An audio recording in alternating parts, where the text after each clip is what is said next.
सबको नमस्कार। आज हम कुछ नए प्रश्नों पर चर्चा करेंगे। तो सबसे पहले राष्ट्रीय पाठ्यचर्या की रूपरेखा 2005 में उल्लिखित गणित की लंबी आकृति का मतलब क्या है, यानी ये संकेत किसकी तरफ करता है।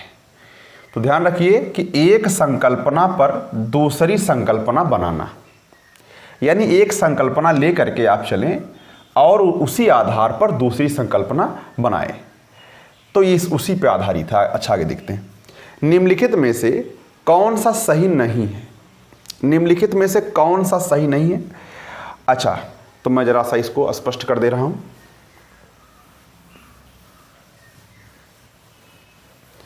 कौन सा इसमें सही नहीं है। जैसे पहला है 25, पहला ऑप्शन है 25 शतांश। शतांश का मतलब होता है प्रतिशत, यानी 25% का मतलब 25/100 होता है।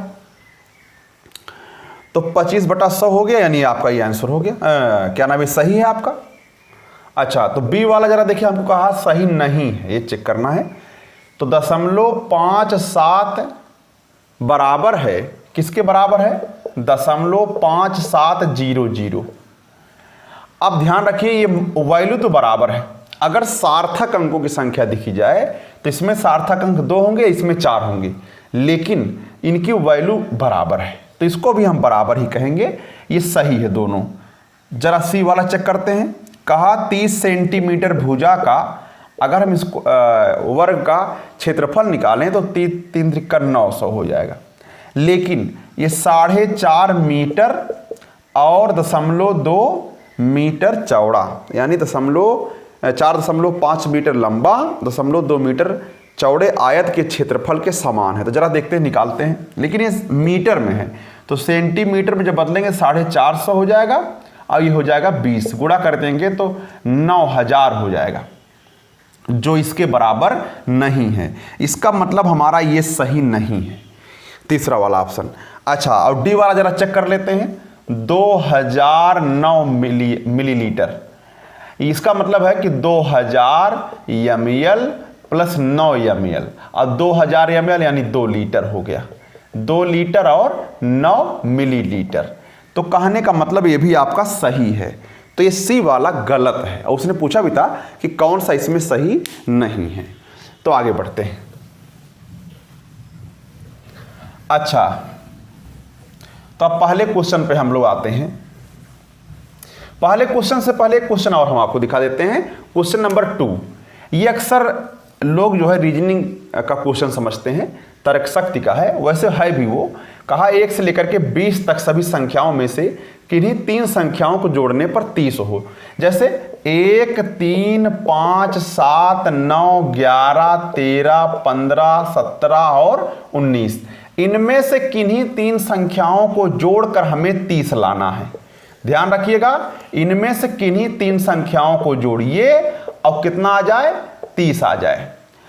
अब चूंकि हम बता दिया आपको कि ये तर्क शक्ति का है, तर्क शक्ति का है, तो ये बात समझिए कि जरूरी नहीं कि बिल्कुल यही सवाल हो। हाँ, कुछ आपको अपने हिसाब से करना होगा। जैसे अब चूंकि सब जानते हैं किन्हीं भी 3 विषम संख्याओं को जोड़ेंगे तो कभी सम संख्या नहीं आएगी। ध्यान रखिए, किन्हीं 3 विषम संख्याओं को अगर जोड़ दीजिए, चाहे जो ले लीजिए, देखिए एक ले लिया हमने, अब 1, 3, 5 यानी कुछ भी ले लीजिए, यानी हमेशा वो विषम संख्या ही आएगी। तो किन्हीं 3 संख्याओं को आप लेंगे और जोड़ेंगे तो सम संख्या कभी भी नहीं आएगी। इसका मतलब साफ है कि साधारण तरीके से क्वेश्चन लगने वाला नहीं है। तो हम क्या करते हैं, थोड़ा सा असामान्य तरीके से लगाते हैं। इसी में से संख्या उठाना है, हम उसको उल्टा सीधा भी कर सकते हैं। जैसे हम 9 को उल्टा कर दिए, ऐसे इसी 9 को आप उल्टा कर दीजिए तो वो 6 बन जाएगा। अच्छा, और 11 ले लीजिए और 13 ले लीजिए, 11, 13, 24 और 24, 6, 30 हो जाएगा। यानी इन्हीं संख्याओं में से आपने बनाया है। ध्यान रखिए, और उसने सवाल में कहा किन्हीं 3 संख्याओं को जोड़ने पर, चूंकि नियम कहता है किन्हीं 3 विषम संख्याओं का योगफल सम नहीं हो सकता है, तो हमें कुछ तरीके, दूसरे तरीके लगाने पड़ेंगे। यानी कि इसी 9 को हमने उल्टा कर दिया है और ये 6 बन गया। अब 6 बन जाने पर ये इन्हीं संख्याओं में से जोड़ा गया है और 30 आ गया। आगे बढ़ते हैं। अच्छा, अगला देखते हैं। पहला क्वेश्चन है, ये भी वेरी इंपॉर्टेंट है। 2/5 और 3/4 के बीच 5 परिमेय संख्या निकालना है। तो ध्यान रखिए, जब चूंकि कक्षा 1 वाला क्वेश्चन है, जान लीजिए एक प्रकार से ये बहुत छोटे लेवल क्वेश्चन है, इसलिए करते क्या हैं, आप 5 और 4 का लासा लीजिए, हो जाएगा 20। तो आप किससे गुणा करें कि यहां भी 20 हो जाए? तो 2 में हम, अब 2/5 में हम 4 से ऊपर और 4 से नीचे गुणा कर दें। अच्छा, अब 3/4 में भी हम 5 से ऊपर और 5 से नीचे गुणा कर दें, तो ये हर इनके सेम हो जाएंगे। अच्छा, तो ये हो गया आपका 8/20। अब ये हो गया आपका 15/20। अब ध्यान दीजिए, अब 8/20, 9/20, 10/20, 11/20, 12/20, 13/20, यानी ऐसे 14/20, ये सब संख्याएं इनके बीच की हैं और इन दोनों, इससे बड़ी हैं और इससे छोटी हैं, तो इनके बीच की सभी ये परिमेय संख्याएं हैं। परिमेय संख्याएं। हाँ, एक बात ध्यान रखिएगा, इनमें से किन्हीं 5 को आप ले लीजिए, आंसर हो जाएगा। हाँ, जैसा इसको आप छोटा भी कर सकते हैं, 1/2 हो जाएगा, इस तरीके से कर सकते हैं। आगे बढ़ते हैं। अगला है 1:15, 1:15 पर घड़ी के सुइयों के बीच। अब सुई कौन कौन रहेगा? सुइयां कौन कौन रहेंगी? घंटा और मिनट, घंटा प्लस मिनट, यानी घंटा और मिनट की सुइयों के बीच कोण बताना है। जैसे ये ध्यान रखिए, अगर आप देखें तो ये चूंकि बनाना नहीं है लेकिन ये हम सिखा रहे हैं सिर्फ, तो ये हो जाएगा 9, ये हो जाएगा 6 और ये हो जाएगा 3। अगर ये 1 है और ये 2 है तो आप 1:15 ऐसे कहेंगे, 1:15 इस प्रकार से बनेगा, यानी ये कोण आपको बताना कितना होगा। सामान्य सी बात है, कोण छोटा ही होगा। चलिए देखते हैं क्या होगा। तो शॉर्टकट तरीका इसका लगाने का है, हमेशा घंटे वाले में, ये घंटा है और ये मिनट है, तो घंटे वाले में 60 से गुणा करते हैं और मिनट वाले में 11 से, 15 × 11 और घटा करके आधा कर दीजिए बस। 11 और 60, यानी घंटे वाले में 60 से और मिनट वाले में 11 से, ध्यान रखना आपको। तो 60 में से, अब चूंकि ये डिफरेंस होता है, 11 × 5 = 55 हुआ, 11 कम 11 और 5 16, यानी डिफरेंस होता है ना ये।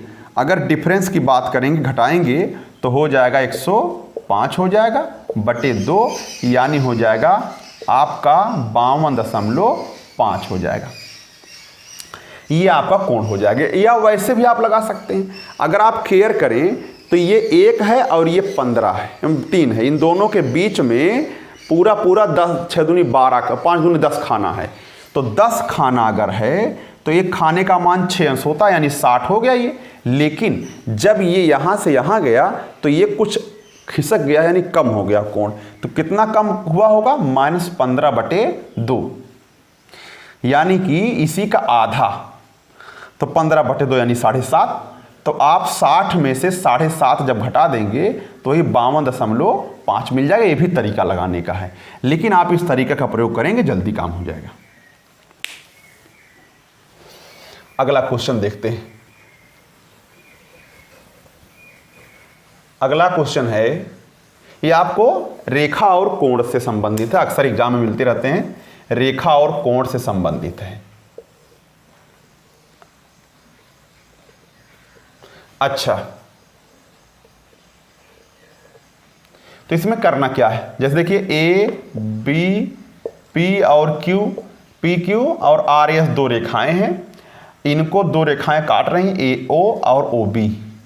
कहा AOR बराबर 60 अंश दिया है और BOS बराबर 45 दिया, ये पूछ रहा है।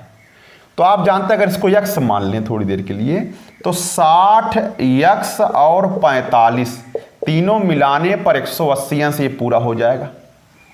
चलिए, तो x बराबर हो जाएगा 180 में से 105 घटाइए, तो x बराबर कितना होगा बताइए? 75 अंश हो जाएगा, यानी ये 75 है। आगे बढ़ते हैं। अगला क्वेश्चन है, ये भी इस टाइप का, ये भी क्वेश्चन आसान है, क्वेश्चन नंबर 5 है ये। अगर नाम रख दें P, Q और R है ये, यहाँ S है, ध्यान रखिए। तो ये कोण जो है आपका ये 70 अंश है और ये 24 अंश है।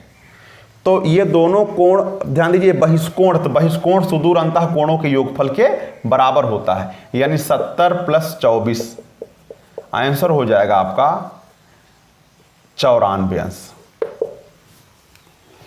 अगला क्वेश्चन है, एक संतरे का मूल्य 5 रुपया है,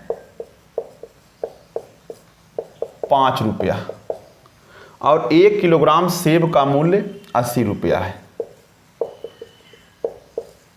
सेब का मूल्य 80 रुपया है। तो 1.5 दर्जन संतरा, यानी कि 1.5 दर्जन का मतलब हो गया 18 संतरा, 12 और 6 18 संतरा, प्लस 1.5 दर्जन यानी कि 18 संतरा, ध्यान रखिएगा। और 1 और 3/4, यानी कि 1 और 3/4 माने 1 सही 3/4 किलोग्राम का मूल्य निकालना। 18 संतरा, अब एक संतरा का दाम कितना है? 5 रुपया, तो 18 संतरा 18 × 5 = 90 हुआ। और 4 × 1 = 4, 3 7/4 किलोग्राम का मूल्य निकालना है, और जिसमें 1 किलोग्राम का मूल्य 80 रुपया है। तो 20 × 4 = 80 होता है, ये 90 हुआ और ये 140 रुपया हुआ, तो हो जाएगा 230 रुपया, यानी कुल मिला करके 230 रुपया का हुआ। आगे बढ़ते हैं। 42 के कुल गुणनखंडों की संख्या पूछा है। लास्ट क्वेश्चन है, 42 के कुल गुणनखंडों की संख्या। तो 42 को तोड़ दीजिए, तो आप देखेंगे 3 × 2 × 3 × 7, 2 × 3 × 7। ठीक, अगर पूछे, पहला क्वेश्चन अगर पूछ ले, अभाज्य गुणन खंडों की संख्या पूछे, अगर आपसे अभाज्य गुणनखंडों की संख्या पूछे, तो ये अभाज्य संख्याएं कौन कौन है? 2, 3 और 7। लेकिन 2 कितनी बार है? 1 बार। 3 भी कितनी बार है? 1 बार। 7 भी कितनी बार? 1 बार। तो हो गया कुल मिलाकर के 3। लेकिन दूसरा क्वेश्चन पूछे कुल गुणनखंडों की संख्या। कुल गुणनखंडों की संख्या अगर पूछ रहा है तो क्या करेंगे? घातों में एक एक जोड़ दीजिए, 1 + 1 × 1 + 1 × 1 + 1, यानी घात जितनी भी घात रहेगी सब में एक एक जोड़ना है। घात अगर 2 है तो भी एक ही जोड़ना है। अच्छा, तो यहां पर 2 × 2 × 2 यानी 8 हो जाएगा। अब इसमें बात आती है सम गुणनखंडों की संख्या और विषम गुणनखंडों की संख्या। कुल गुणनखंडों की संख्या अगर आप अलग कर लेंगे तो उसमें सम और विषम भी मिलेंगे। तो उसके लिए फार्मूला सम और विषम के लिए तीसरा है सम गुणनखंडों की संख्या। ध्यान रखिएगा, सम गुणनखंडों की संख्या एक ही रहेगा, यहां पर जो भी घात है उसमें एक नहीं जोड़ेंगे। अच्छा, लेकिन इन सब में आप एक एक जोड़ वाला करेंगे, तो 1 + 1 1 + 1, यानी अगर देखा जाए 2 × 2 यानी 4 सम गुणनखंड हैं। और अब कुल मिला के 8 हैं, उसमें 4 सम हैं तो 4 विषम भी होंगे, ध्यान रखिएगा। तो चलिए मैं निकाल दे रहा हूँ विषम वाला चौथा क्वेश्चन। विषम गुणनखंडों की संख्या कैसे निकालेंगे? सम वाला पद 1 मान लेंगे। ध्यान रखिए, सम वाला पद लिखेंगे ही नहीं, सम वाली जो घात है उसको नहीं लिखेंगे। 1 + 1 और 1 + 1, ये 1 का मतलब होता है लिखा ही नहीं गया, जान लीजिए। चलिए, तो यहाँ भी हो जाएगा 4, इस तरीके से। और सम और विषम मिलाकर कुल गुणनखंडों की संख्या मिल जाएगी। इसी में अभाज्य भी होंगे, लेकिन जो अभाज्य होंगे वो आपके विषम वाले के अंतर्गत आएंगे। धन्यवाद।